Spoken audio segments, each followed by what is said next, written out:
On the morning of June 30th, 1908, something hit the Earth. It released energy 1,000 times more powerful than the atomic bomb dropped on Hiroshima. It flattened 2,000 square kilometers of forest, 80 million trees knocked down instantly. Like matchsticks in the wind, the shockwave circled the entire planet twice. Windows shattered 900 kilometers away. People were thrown off their feet, hundreds of miles from the blast site. It was the single largest impact event in recorded human history. And here is the part that makes scientists deeply uncomfortable. No crater was ever found, no meteorite fragments were ever recovered. No confirmed physical object has ever been identified as the cause.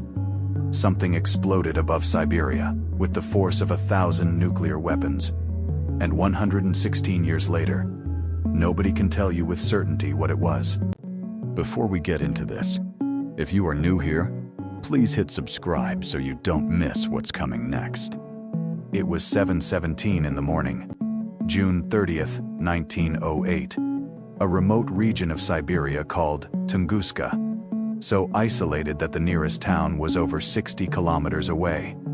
The Evenki people, indigenous inhabitants of that region, were the first witnesses. They described seeing a column of bluish light, as bright as the sun moving across the sky, then a flash so intense it burned the skin of people standing miles away, then a sound like artillery fire, a series of massive explosions that knocked people off their feet and shattered windows across a vast region. One Evenki man who was sitting on his porch, 60 kilometers from the blast center, said the heat was so intense, he felt his shirt catch fire before the shockwave threw him off his chair and rendered him unconscious. Seismic stations across Europe and Asia registered the event simultaneously. Atmospheric pressure waves were detected as far away as England. The night skies over Europe and Russia glowed strangely bright for several days. After the explosion, bright enough that people in London could read newspapers outside at midnight. Something had happened, something enormous, and nobody knew what. Here is where the story takes its first deeply strange turn. Nobody went to investigate. Not for 19 years. The region was so remote and so difficult to access that the first scientific expedition to reach the Tunguska site did not arrive until 1927, nearly 2 decades after the event. The expedition was led by a Soviet scientist named Leonid Kulik. What he found when he finally reached the blast center stopped him cold. Trees flattened in every direction for 2,000 square kilometers, all pointing away from a central point, like a giant had pressed his hand flat against the forest. 80 million trees, all fallen, all pointing outward in a perfect radial pattern. But at the very center, the trees were still standing, stripped of all their branches, standing upright like burnt telegraph poles, pointing straight at the sky.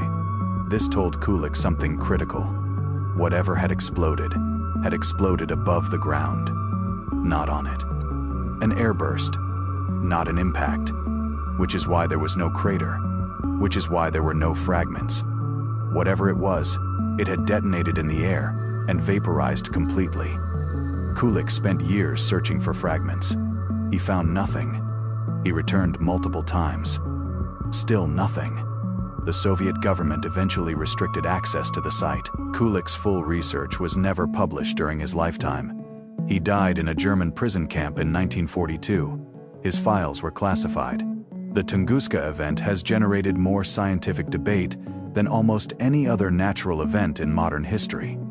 Here are the most significant theories, from the rational to the deeply unsettling.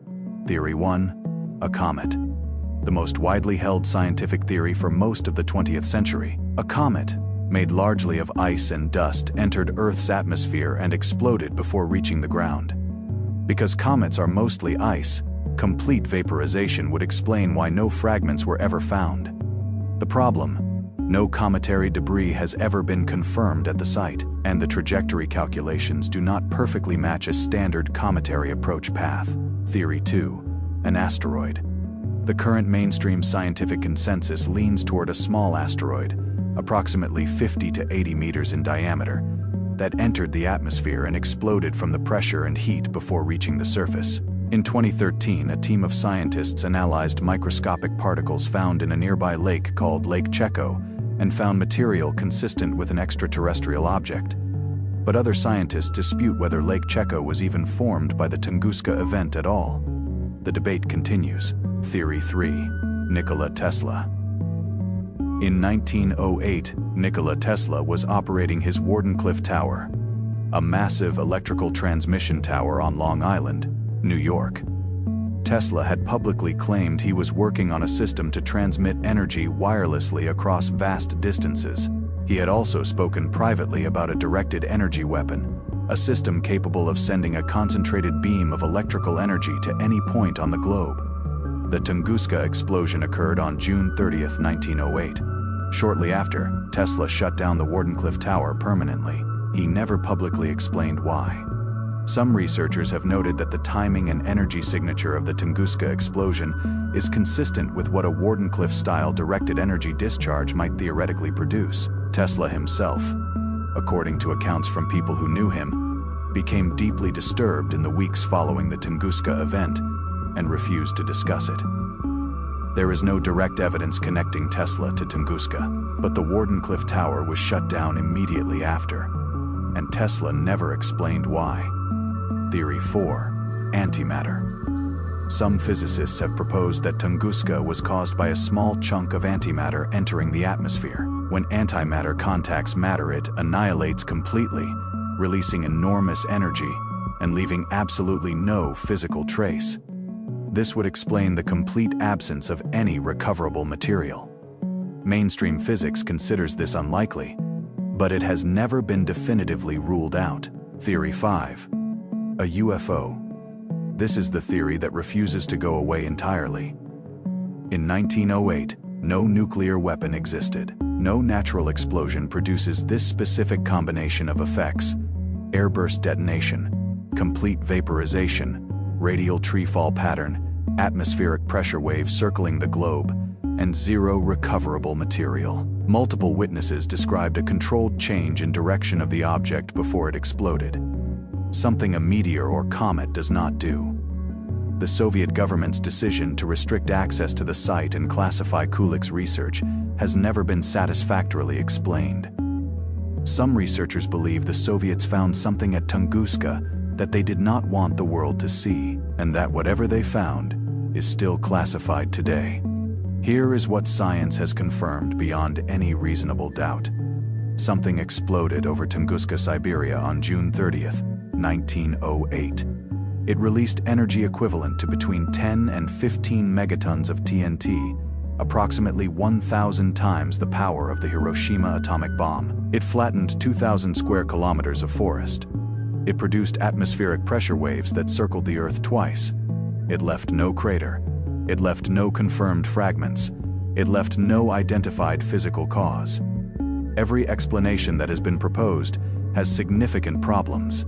None has been universally accepted. The largest explosion in recorded human history remains officially unexplained. The Tunguska forest has regrown now. The trees that were flattened in 1908 have been replaced by new ones. The landscape looks almost normal. But if you go there, and researchers still do, you can still find areas where the tree growth patterns are wrong, where the soil composition is unusual, where instruments behave strangely. Something happened there, something enormous, something that the planet itself has not fully recovered from, and whatever that something was, it came from somewhere. We just do not know where. If this is the kind of mystery that keeps you thinking, please subscribe and hit the bell. New mystery every week. And trust me, it gets stranger from here.